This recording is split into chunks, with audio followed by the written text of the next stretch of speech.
نماز سلام پھر گیا چپ کر کے ایسے اٹھ کے جوتا اٹھایا اور چلے گئے اور دعا ہی نہیں مانگی ہے.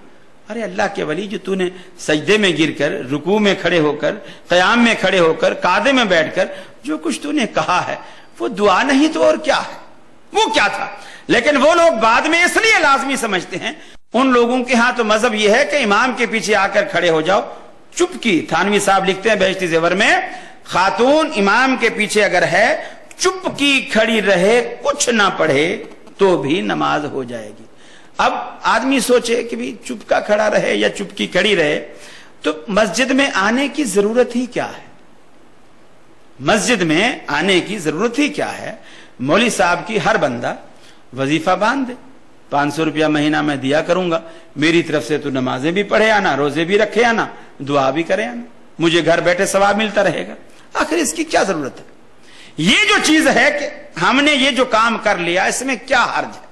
اسی طرح کھانا سامنے آیا، ہم نے اس پر سورہ فاتحہ پڑھ لی، سورہ اخلاص پڑھ لی، سورہ یاسین پڑھ لی، سورہ مزمر پڑھ لی، سورہ مدثر پڑھ لی، اس میں کیا حرج ہے؟ میں آپ سے عرض کروں، رسول اللہ صلی اللہ علیہ وسلم عید کا خطبہ دے رہے ہیں، قربانی کی عید ہے. آپ سے کہا گیا کہ اللہ کے رسول فلاں فلاں فلاں شخص نے عید کی نماز سے پہلے قربانی کر لی، فلاں فلاں شخص نے عید کی نماز سے پہلے قربانی کر لی ہے. آپ نے فرمایا انہیں کہو دوبارہ بکرا خریدیں اور دوبارہ قربانی کریں، اس لیے کہ میرا طریقہ عید کی نماز پڑھنے کے بعد قربانی کرنے کا ہے. اب میں آپ سے پوچھتا ہوں، وہ صحابی رسول ہیں جنہوں نے عید کی نماز سے پہلے قربانی کی ہے، وہ بھی صحابی رسول ہیں، اور جنہوں نے عید کے بعد قربانی کی ہے وہ بھی صحابی رسول ہیں. جنہوں نے پہلے کی ہے انہوں نے بھی اللہ کے لیے کی ہے، جنہوں نے بعد میں کی ہے انہوں نے بھی اللہ کے لیے کی ہے. جنہوں نے پہلے کی ہے اسی 10 ذی الحجہ کو اسی دن کی ہے، جنہوں نے بعد میں کی ہے انہوں نے بھی 10 ذی الحجہ کو اسی دن کی ہے. فرق صرف 2 رکعت نماز کا بیچ میں ہے. اس 2 رکعت نماز پر ٹائم کتنا لگتا ہے؟ اگر بہت پوری لمبی سورہ غاشیہ اور سورہ سبح اسم ربک الاعلی جو آپ کا اکثر معمول تھا، یہ عید کی نماز میں، جمعہ کی نماز میں پڑھا کرتے تھے، اگر یہ مکمل بھی پڑھیں تو 10-12 منٹ سے زیادہ وقت نہیں لگتا. اب اسی ایک ہی دن میں دونوں صحابی ہیں، 10-12 منٹ پہلے جس نے قربانی کر لی اس کی قربانی برباد، اور جس نے 10-12 منٹ بعد میں قربانی کی اس کی قربانی کھاتے میں لگی. کیوں؟ یہ فرق کس چیز کا ہے؟ فرق صرف یہی ہے، جس نے پہلے کی اس نے محمد رسول اللہ صلی اللہ علیہ وسلم کے طریقے کے خلاف کیا، اور آپ کے طریقے کے خلاف ہونا ہی اس کے غیر مقبول ہونے کی دلیل. اور جس نے آپ عید کی نماز کے بعد قربانی کی اس نے محمد رسول اللہ صلی اللہ علیہ وسلم کے طریقے کے مطابق کی، اور آپ کے طریقے کی موافقت میں ہونا ہی اس عمل کے قبول ہونے کی علامت اور دلیل ہے. آپ یہی کوشش کیجیے، آپ نے حکم بھی یہی کیا. نماز کے بارے میں بھی دیکھو آپ یہی حکم ہے، صلو کما رأیتمونی اصلی، نماز اسی طرح پڑھو جس طرح تم نے مجھے پڑھتے ہوئے دیکھا ہے. عید کا میدان ہے، اللہ کے رسول تشریف فرما ہے، صحابہ کرام بیٹھے ہیں، لوگوں کا انتظار ہو رہا ہے. گھڑیاں نہیں ہوتی تھی، کسی کو وقت نہیں دیا جاتا تھا کہ جی 9 بجے عید کی نماز کھڑی ہوگی، 8 بجے کھڑی ہوگی. بس لوگ جب آ گئے، پنڈال بھر گیا، پڑھا دیا. اللہ کے رسول بیٹھے ہیں، صحابہ بیٹھے ہیں، وضو سے بیٹھے ہیں.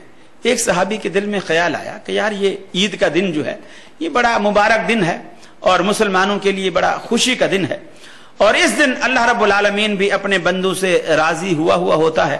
چونکہ رمضان کے روزے رکھ کر بندہ جب عید کے دن آ بیٹھتا ہے تو وہ ایسے لگتا ہے جیسے پورا مہینہ اس نے مزدوری کی ہے اور آج اللہ کے دربار میں مزدوری لینے آیا بیٹھا ہے. تو تھوڑا سا اس نے بے صبری کا مظاہرہ کیا کہ میں کیوں نہ مزدوری تھوڑی سی پہلے لے لوں یا تھوڑی سی زیادہ لے لوں. کھڑے ہو کر اس نے اللہ اکبر کہہ کر نفل پڑھنے شروع کر دی. حضرت علی رضی اللہ تعالی عنہ اٹھے، اسے کہا بھائی یہ تو نے کیا پڑھے ہیں؟ میں نے نفل پڑھے ہیں.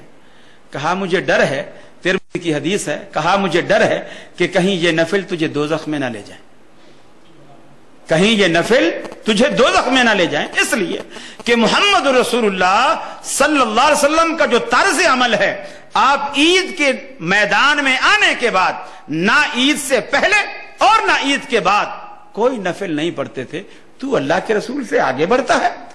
لا تقدموا بین یدی اللہ ورسولہ، اللہ اور اس کے رسول سے آگے نکلنے کی، آگے بڑھنے کی کوشش نہ کرو۔ اب وہ نفل ہیں، صحابی رسول ہے پڑھنے والا، عید کا دن ہے، وضو سے پڑھ رہا ہے، قبلہ رخ پڑھ رہا ہے، اور اسی طریقے پر پڑھ رہا ہے جو رسول اللہ صلی اللہ علیہ وسلم کا طریقہ ہے، طریقے میں کوئی تبدیلی نہیں کر رہا، صرف اس جگہ، اس موقع پر، اس محل پر اللہ کے رسول سے چونکہ ثابت نہیں، حضرت علی فوراً کہتے ہیں کہ مجھے ڈر ہے کہ کہیں یہ نماز، یہ نفل تجھے دوزخ میں نہ لے جائیں۔ اب آدمی عقل سے سوچے کہ کبھی نماز بھی دوزخ میں لے جاتی ہے کسی کو، نماز جیسا عمل یہ بھی کبھی کسی کو دوزخ میں لے جائے گا، یہ کیسے ہو سکتا ہے؟ اب آپ دیکھیے ایک اور نفل، رسول اللہ صلی اللہ علیہ وسلم جب معراج سے واپس آتے آپ فرماتے ہیں بلال تو کیا عمل کرتا ہے کہ پہلے تو مجھے تیرے قدموں کی آہٹ سنائی گئی، جب میں نے پلٹ کے دیکھا کہ تو ہے، یعنی تو جنت کے اندر چل رہا ہے، تو کیا عمل کرتا ہے؟ اللہ کے رسول اور تو کوئی خاص عمل مجھے یاد نہیں ہے، بس یہی جو آپ سے سیکھے ہیں، جب بھی وضو کرتا ہوں اس کے بعد وضو کے تحیت الوضو کے 2 نفل جو ہیں وہ میں ضرور پڑھ لیتا ہوں۔ آپ نے فرمایا تیرا یہی وہ عمل ہے جس نے تجھے اتنا اللہ کے قریب کر دیا ہے۔ اب بلال بھی نفل پڑھتا ہے، وہ بندہ جو عید کے میدان میں پڑھ رہا ہے وہ بھی نفل پڑھ رہا ہے، بلال بھی اللہ کے لیے پڑھتا ہے، وہ بھی اللہ کے لیے پڑھتا ہے۔ بلال نے بھی 2 رکعتیں پڑھی، اس نے بھی 2 رکعتیں پڑھی، بلال بھی صحابی ہے، وہ بھی صحابی ہے۔ ایک کی نماز دوزخ میں لے جا رہی ہے اور ایک کی نماز جنت میں چلتا ہوا دکھا رہی ہے، فرق کس بات کا ہے؟ فرق یہ ہے کہ جس کی نماز جنت میں چلتا ہوا دکھا رہی ہے وہ نماز محمد رسول اللہ صلی اللہ علیہ وسلم کی سنت کے مطابق موافقت میں ہے، مطابقت میں ہے، اور جو نماز عید کے میدان میں عید سے پہلے پڑھی جا رہی ہے رسول اللہ صلی اللہ علیہ وسلم کی سنت کے مخالفت میں ہے، اس کا مخالف ہونا دوزخ میں لے جا رہا ہے، اس کا مطابق ہونا جنت میں لے جا رہا ہے۔ آج بھی پیمانہ یہی ہے، آج بھی یہی پیمانہ ہے۔ اللہ رب العالمین نے جو اس دین کو 1400 سال کے لیے، یعنی 1400 سال گزر گئے اور آگے قیامت تک کے لیے اسی دین کو کافی رکھا اور مزید کسی پیغمبر کے آنے کی ضرورت اللہ رب العالمین نے محسوس نہیں کی، اس کی وجہ یہی ہے کہ قیامت تک آنے والے ادوار کے تمام تقاضے یہی دین پورے کرتا ہے۔ یہی دین قیامت تک آنے والے جتنے بھی ادوار ہیں تمام کے تقاضے یہی دین پورے کرے گا۔ یہ چیز جب انسان سوچتا ہے، سمجھ لیتا ہے، تو انشاءاللہ العزیز باقی سارے مسئلے اس پر حل ہو جاتے ہیں۔ اب یہ ساری مثالیں سننے کے بعد اب یہ معاملہ بالکل آسانی سے آپ کی سمجھ میں آ سکتا ہے اور آپ بالکل اس نتیجے پر یقیناً میں سمجھتا ہوں کہ آپ پہنچ چکے ہوں گے، اگر نہیں تو انشاءاللہ پہنچ جائیں گے، کہ قرآن خوانی یہ جو ہم لوگوں کو بلا کر گھروں میں، دیکھو اول تو یہ اصطلاح قرآن خوانی کی جو اصطلاح ہے یہ ہوٹلوں اور بیکریوں کی اصطلاح ہے، یہ اسلام کی اصطلاح۔ جس بھی چیز کے ساتھ خوانی لگے نا، جیسے دسترخوان، باکر خوانی، آپ لوگ جانتے ہوں گے، ناشتہ کرتے ہوں گے، باکر خوانی، اسی طرح قرآن خوانی، یہ خوانی کی جو چیزیں ہیں نا ان کا تعلق پیٹ سے ہے، اور یہ بیکری کے ایٹم ہیں، اسلام کے ایٹم نہیں ہیں میرے بھائیو۔ قرآن خوانی بھی بیکری کا ایٹم ہے، اور میں دعوے سے کہتا ہوں آپ کسی بھی بدعت میں سے کھانا نکال دیجئے، کسی بھی بدعت سے کھانا نکال دیجئے، اور اس کے بعد دیکھیے کتنے علماء ہیں جو آپ کو فتویٰ دیں کہ 11ویں بھی کرو، آپ کو فتویٰ دیں ربیع الاول بھی بناؤ، یہ بھی سب کچھ ختم ہو جائے گا یار۔ صبح سے دوپہر تک بندر روڈ پر جلوس نکال کر دھوپ میں ہم کھڑے رہیں اور پھر دوپہر کو کھانا بھی گھر میں جا کے کھائیں، تو پھر ایسے جلوس کا کیا فائدہ؟ یہ ساری چیزیں خود بخود ختم ہو جائیں گی، خود بخود ختم ہو جائیں گی۔ ہر چیز کی جو اصل انتہا ہے وہ اس کا نتیجہ ہے وہ پیٹ پر ہی آ کر کے ختم ہوتا ہے۔ ہر بات کا نچوڑ پیٹ پر آ کر ختم ہوتا ہے، اور ایسی سچی بات ہے۔ اب یہ مثال کے طور پر آپ نے مولوی صاحب کے آگے کھانا رکھا، اب وہ ختم شریف، اب اس میں سے اگر خوشبو، جیسے کپڑے میں سے خوشبو آتی، خوشبو آئی، اس کو پتا چلا یہ دار کو لہسن کا بھنگار لگا، اب وہ 3 دفعہ کلو والا پڑے گا، ہاں جی ختم ہو گیا، لے جا 3 دفعہ قل واللہ پڑھے گا، اس لیے کہ اندر دال کی خوشبو، اور دال مولویوں کی کوئی مرغوب غذا نہیں ہے۔ اس کے بعد دوسرے گھر سے دوسرا تھال آیا، وہ بھی ڈھکا ہوا ہے، لیکن اس میں سے تھوڑی سی بروسٹ کی خوشبو آ رہی ہے، تھوڑی سی دیسی گھی کا حلوے کو تڑکا لگا ہوا ہے، وہ خوشبو آ رہی ہے۔ اب وہ سورہ یاسین، سورہ ملک، سورہ مزمل، یہ اتنی ساری، یعنی جیسی ویرائٹی ویسا قرآن اس کے اوپر پڑھا جائے گا، وہ اس کی جو حیثیت ہے وہ اس کو پوری دی جائے گی۔ اب اس کے اوپر یہ ساری چیزیں پڑھی جائیں گی، اس کے بعد وہ لے کر جائیں گے اور باقی دیگ میں ڈالیں گے، اس کو ملائیں گے اور کریں گے۔ میرے بھائیوں، یہ چیزیں بالکل خرافات ہیں۔ مجھے اچھی طرح یاد ہے، ہم دیوبندیوں کے ہاں پڑھتے تھے، کسی کے ہاں فوتگی ہوتی، لوگ استاد جی کے پاس آتے اور آ کر کے کہتے استاد جی کوئی طالب علم ہمارے پاس 10-12 طالب علم بھیج دو، ہماری نانی فوت ہو گئی، ہم نے قرآن خوانی کروانی۔ کوئی آ کے کہتا کہ جی ہماری نانی دادا فوت ہو گئی، ہم نے آیت کریمہ کا ختم کروانا ہے، چلے جاتے تھے۔ اب مدرسے کا نظام ایسا تھا، آج کل تو ماشاءاللہ ایسا فینسی نظام ہو گیا ہے، باورچی مدارس کے اندر ہوتے ہیں، کھانے پینے کا انتظام اچھا ہوتا ہے۔ جب اس دور میں ایسا ہوتا تھا، یہ باورچی وغیرہ کا انتظام مدارس میں نہیں ہوتا تھا، بلکہ گھروں والے کھانا بھیجتے تھے، یا طالب علم گھر سے کھانا لے کر آ کر بڑے برتن میں سارا اکٹھا کرتے تھے، استاد جی اسے مکس کرتے تھے اور مکس کر کے پھر اس کو بچوں کو حصہ بقدر جسہ کے تحت اس کو بانٹتے تھے۔ روٹیاں بھی گن کے دی جاتی تھی، بھی اس کا اتنا قد کاٹ ہے، اس کو 2 روٹیاں، اس کو 1.5 روٹی، اس کو آدھی روٹی، اس کو 1 روٹی، اس حساب سے۔ اب کبھی ایسا بھی ہوتا ہے چھوٹے کو بڑے سے زیادہ بھوک لگتی، تو ایسا بڑا یعنی ایک ہوتا تھا۔ اور یہ بھی کہ آپ نے دیکھا ہوگا مولویوں کی اکثر توندیں نکلی ہوئی ہوتی ہیں، گردنیں موٹی ہوتی ہیں۔ اس کی بھی ایک مین وجہ یہی ہوتی ہے کہ جب ہر گھر سے کسی سے گوشت، کسی سے دال، کسی کے ہاں سے ساگ، کسی کے ہاں سے سبزی، کسی کے ہاں سے کڑی، کسی کے ہاں سے کچھ، وہ ساری جب اتنے سارے وٹامنز ایک جگہ روزانہ اس کو ملیں گے تو گردنیں تو پھولیں گی۔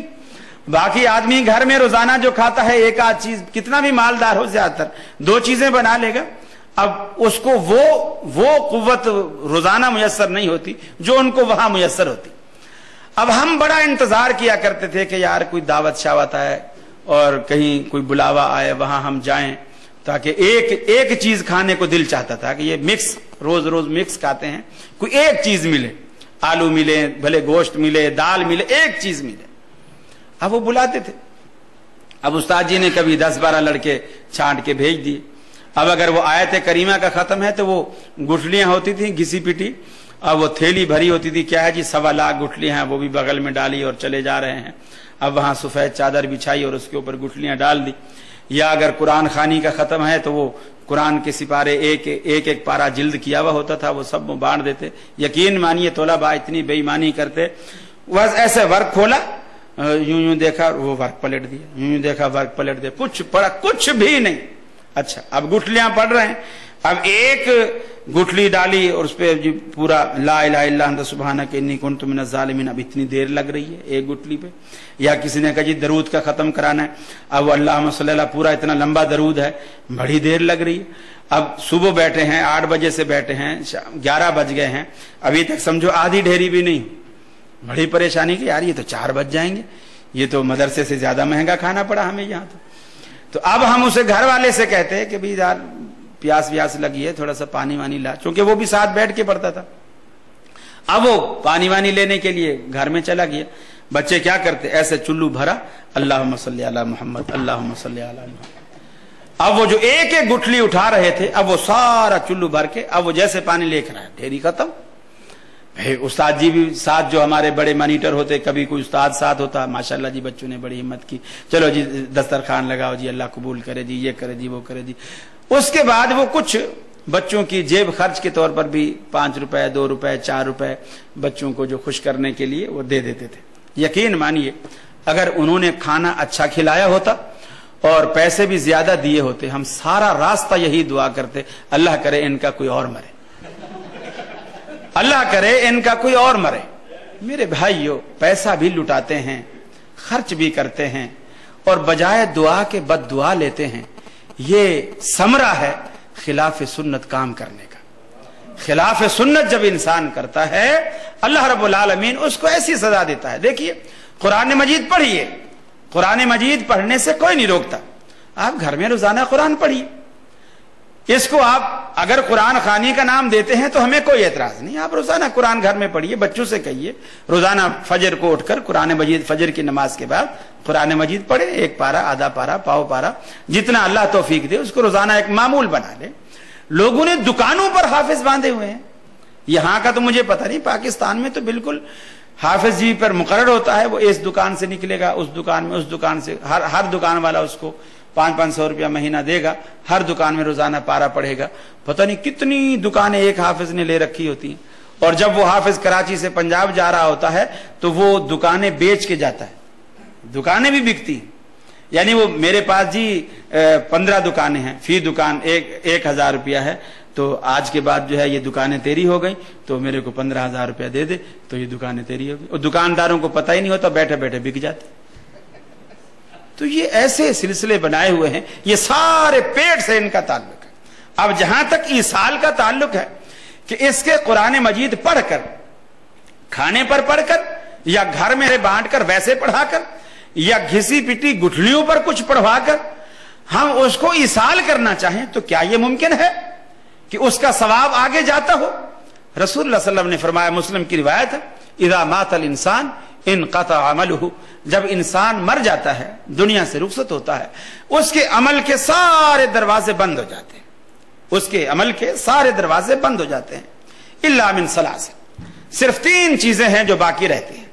ایک فرمایا ولد صالح یدعى له, ایک ایسا کہ اس کی نیک اولاد, اگر نیک بچہ اس کا موجود ہے, وہ اس کے لیے دعا کرتا ہے, یا وہ کوئی بھی نیک عمل کرتا رہتا ہے, اللہ رب العالمین اس کے والد کے اکاؤنٹ میں اس کا اجر ڈالتا رہتا ہے, اس لیے کہ اس کی نیک اولاد ہے اور ماں باپ نے اس کی اچھی تربیت کی تھی. اس کے صلے میں اللہ رب العالمین اس کے اکاؤنٹ میں خود بخود نیکیاں ڈالتا رہتا ہے, چاہے بچہ یہ کہے کہ میں والد کے لیے کر رہا ہوں یا یہ نہ کہے. وہ جو بھی نیکی کرتا ہے, جو بھی چیز اچھے کام کرتا ہے, اللہ رب العالمین اس کے ماں باپ کا حصہ اس میں رکھتا ہے, ان کی اچھی تربیت کی وجہ سے. دوسرا فرمایا او علم ينتفع به, یا ایسا علم, کوئی عالم ہے, کتابیں لکھ گیا ہے, تقریریں کر گیا ہے, ایسی کتابیں چھوڑ گیا ہے, ایسے شاگرد چھوڑ گیا ہے جو اس کے بعد لوگوں کو اسی طرح دین کا علم پھر پھیلا رہے ہیں, قرآن کی تعلیم دے رہے ہیں, جو اس نے اپنے شاگردوں کو دی تھی وہ شاگرد آگے دوسروں کو دے رہے ہیں. تو یہ ان کا ثواب, ان کا اجر بھی جتنا اس نیکی کرنے والے کو ثواب ملے گا, جس نے الداعی الی الخیر کفاعلہ, جس نے اس کو نیکی کے راستے پر لگایا ہے, اس کے کھاتے میں بھی اتنا ہی اجر اللہ رب العالمین ڈالے گا, یہ اس کو ملتا رہے گا. ایک فرمایا صدقۃ جاریۃ, تیسری چیز جو ہے وہ فرمایا صدقہ جاریہ ہے. ایسا جو آدمی اپنی زندگی میں, مثلا آپ نے کہیں مسجد بنا دی اور آپ دنیا سے رخصت ہو گئے, مسجد قائم ہے, لوگ اس میں نمازیں پڑھتے ہیں, قرآن پڑھتے ہیں, اب جب تک وہ مسجد قائم رہے گی آپ کے نامہ اعمال میں اس کا اجر, اس کا ثواب, سارے نمازی روزانہ جتنے آتے ہیں اس کا ثواب آپ کے نامہ اعمال میں ملتا رہے گا. یہ 3 طریقے ہیں. کچھ چیزیں ایسی ہیں جیسے حج ہے, اللہ کے رسول نے فرمایا حج بدل ہو سکتا ہے, اسی طرح عمرہ ہو سکتا ہے, اسی طرح قربانی ہو سکتی ہے. مالی صدقہ آپ مرحومین کی طرف سے, اگر وہ شرک پر نہیں مرے, اگر وہ شرک پر نہیں مرے ہیں, توحید پر مرے ہیں, تو آپ مالی صدقہ, مالی قربانی, مالی کوئی چیز ان کی طرف سے بھی آپ مسجد بنا سکتے ہیں, والدین کی طرف سے مسجد میں حصہ ڈال سکتے ہیں, والدین کی طرف سے کسی یتیم کو کپڑے پہنا سکتے ہیں. صرف دل میں آپ نیت کر لیں گے, اللہ رب العالمین, یا کسی بھی عزیز کی طرف سے آپ جس کو بھی ایصال کرنا چاہیں, ثواب پہنچانا چاہیں, تو مالی صدقہ ان کے لیے کر سکتے ہیں. یہ بدنی عبادت, قرآن پڑھ کے, تسبیح پڑھ کے, نماز پڑھ کے, یہ چیزیں آپ نہیں بخش سکتے, الا یہ کہ اللہ تبارک و تعالیٰ کے رسول نے ایسے وارث کو اجازت دی. کسی کے روزے رہتے تھے, اس نے کہا اللہ کے رسول وہ فوت ہو گئے, ان کے روزے رہتے ہیں, آپ نے فرمایا تو اس کی طرف سے رکھ لے. ایسی صورت اگر ہے تو وہ جائز ہے.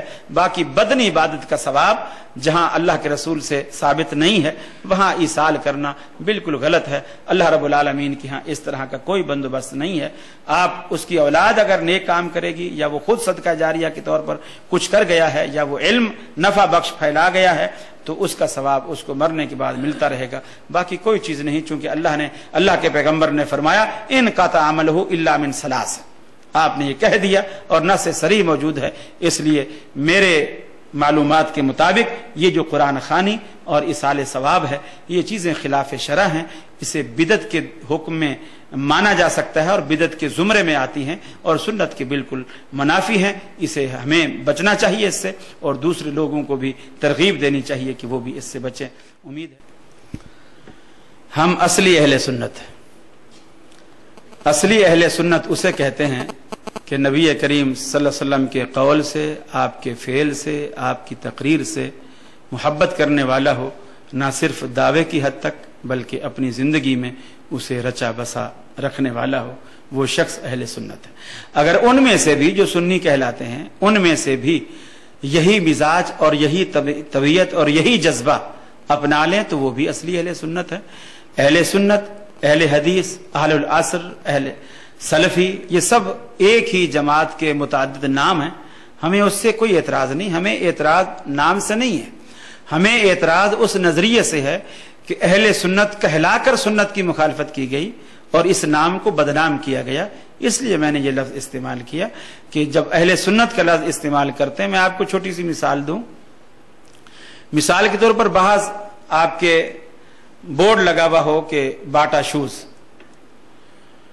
آدمی دور سے اس کی جوتی ٹوٹ گئی، اب وہ دور سے بورڈ پڑے گا کہ یہ باٹا شوز لکھا ہوا ہے، یہاں مجھے جوتی ملے گی، یا مسجد میں نماز پڑھنے گیا تھا، کسی نے اس کی جوتی اٹھا لی، اب ننگے پاؤں گھر نہیں جا سکتا، قریب میں باٹا شوز کا اس نے بورڈ پڑھا، آ رہا ہے، اندر جب آیا تو اندر تو جوتی کہیں بھی نہیں، ادھر ٹنڈے، بیگن، کدو، آلو، مٹر، بھنڈیاں، یہ چیزیں رکھی ہوئی۔ آپ کہیں گے یار میں اتنی سفر کر کے آیا ہوں، گاڑی میں نے کہاں روکی، راستہ نہیں تھا گاڑی آنے کا، میں وہاں سے دھوپ میں پیدل آیا ہوں، صرف بورڈ پر کر آیا ہوں، اور اندر تو کہیں جوتا نہیں ہے، اندر تو آلو، ٹنڈے، بیگن، تو سبزی کی دکان۔ تو آپ کہیں گے یار تو نے دھوکہ کیا ہوا ہے، تو دھوکے باز ہے۔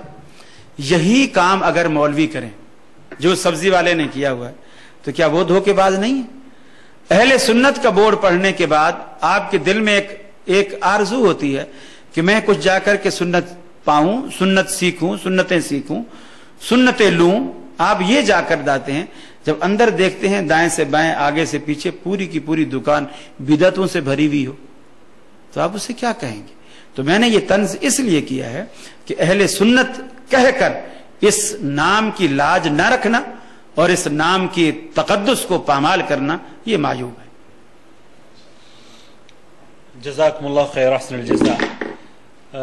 فضیلت شیخ، ہمارے شہر جدہ سے کچھ لوگ عالم اسلام کے لیے ایک تحریک چلا رہے ہیں، اسلام کے نشر و اشاعت کا پروجیکٹ ٹی وی پر یا ٹی وی چینل کا انعقاد کرنے کا مشروع شروع کر رہے ہیں، آپ اس سلسلے میں کیا فرماتے ہیں؟ کیا ہمیں ان کے ساتھ تعاون کرنا چاہیے؟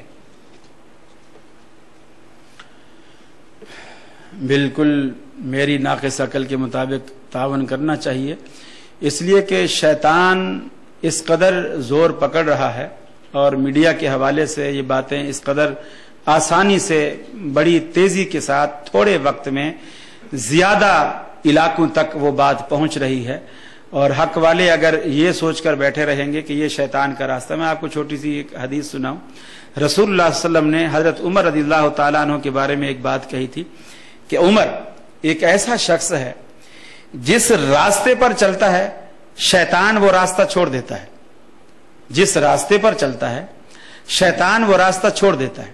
اس کے معنی یہ ہیں کہ شیطان اسی راستے پر آ رہا تھا جس راستے پر عمر جا رہے تھے۔ اس سے یہ بات نکلتی ہے کہ نہیں نکلتی کہ جس راستے پر عمر جا رہے تھے شیطان اسی راستے پر آ رہا تھا، لیکن جیسے عمر کو آتا ہوا دیکھا شیطان نے راستہ بدل لیا۔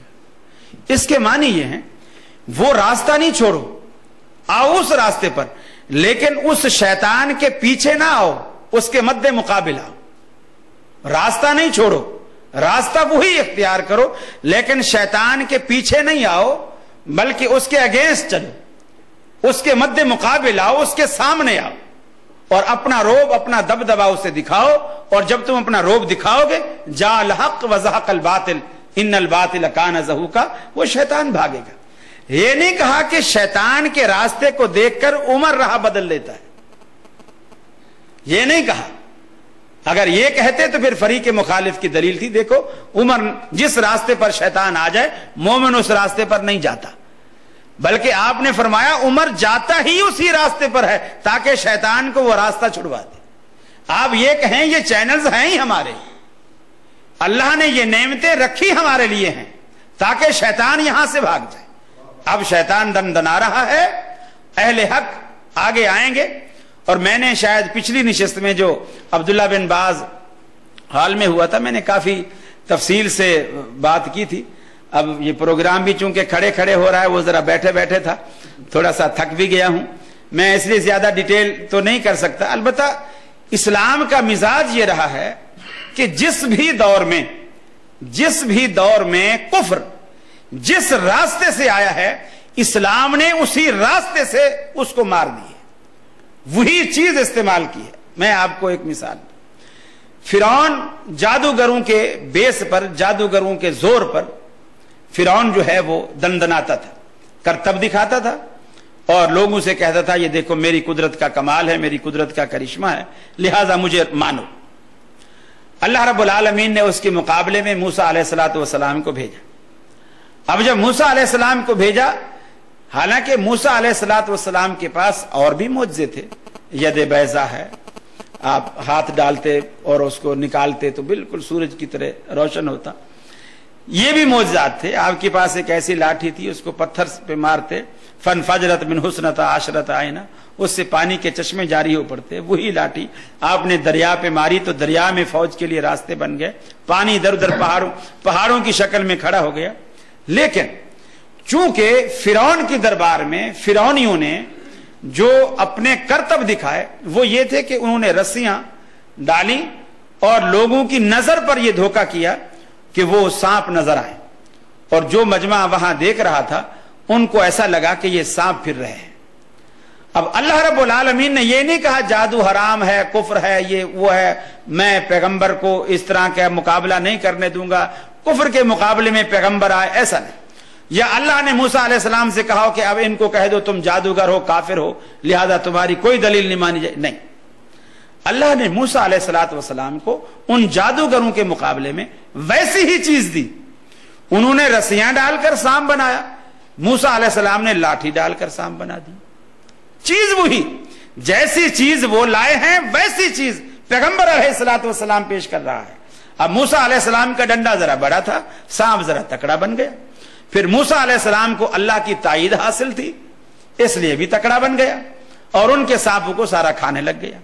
اب وہ سارے جادوگروں نے جب دیکھا کہ یہ اگر جادو ہوتا تو کم از کم ہماری رسیوں کو کھاتا نہیں، یہ جو کھا گیا ہے یہ جادو نہیں، یہ کوئی اصلی چیز ہے. سارے کے سارے جادوگر سجدے میں گر گئے اور موسیٰ علیہ السلام پر ایمان لے آئے. کب؟ جب موسیٰ علیہ السلام نے ویسا ہی ہتھیار ان کو پیش کیا جیسی چیز وہ لائے تھے. تو میرے بھائیو، شیطان جس راستے سے آ رہا ہے عمر کی طرح وہ راستے اس کے مد مقابل، اس کی پیروی میں نہیں، اس کے سامنے آ کر وہ راستے اختیار کرو اور وہ روب اور وہ دلائل اور کتاب و سنت کے وہ براہین پیش کرو تاکہ ابلیس وہ راستہ چھوڑ دے اور آپ کے لیے سارے راستے ہموار ہو جائیں. اور یہ میں سمجھتا ہوں اتنا مؤثر ذریعہ ہے. اب آپ دیکھیں یہ جو لڑکے نظر آتے ہیں بالکل وہ چٹیا عورتوں کی طرح بنائے ہوئے، اس میں پونی بھی لگائے ہوئے، ربڑ بھی باندھا ہوا ہے اور گچھا سا پیچھے جیسے وہ مرغ کی دم ہوتی ہے ایسے وہ پیچھے سے لٹکایا ہوا ہوتا. اب اگر خطیب ایک ممبر پر کھڑا ہو کر ان کو خطبے میں 10 دن بھی کہتا رہے نا میاں یہ حرام ہے اور یہ عورتوں کی مشابہت ہے، اللہ کے رسول نے مردوں کو لعنت کی ہے جو عورتوں کی مشابہت کرے، ان عورتوں کو لعنت کی ہے جو مردوں کی مشابہت کریں. لوگ کہتے ہیں مولویوں کی عادت ہے، مولویوں کی عادت ہے، ایسے کہتے رہتے ہیں. اب یہ جو چٹیا بنائی ہوئی ہے یہ کہاں سے سیکھے؟ یہ ان چینلوں سے سیکھے جو دیکھتے ہیں یہ اتنا مؤثر ہے. وہ یہ نہیں دیکھتے میں عربی ہوں، میں عجمی ہوں، میں یمنی ہوں، میں مصری ہوں، یہ انگریز کا کلچر ہے. نہیں، چونکہ ٹی وی میں آیا ہے، چونکہ ٹی وی میں آ رہا ہے لہذا یہ کوئی ویرائٹی ہے، یہ کوئی چیز ہے. یعنی لوگوں کے ہاں دلیل یہ بن چکی ہے کہ جو چیز ٹی وی میں آ جائے وہ اتھینٹک ہے. بے شمار باتیں لوگ کرتے ہیں، ارے میاں یہ تو قرآن حدیث میں نہیں ہے،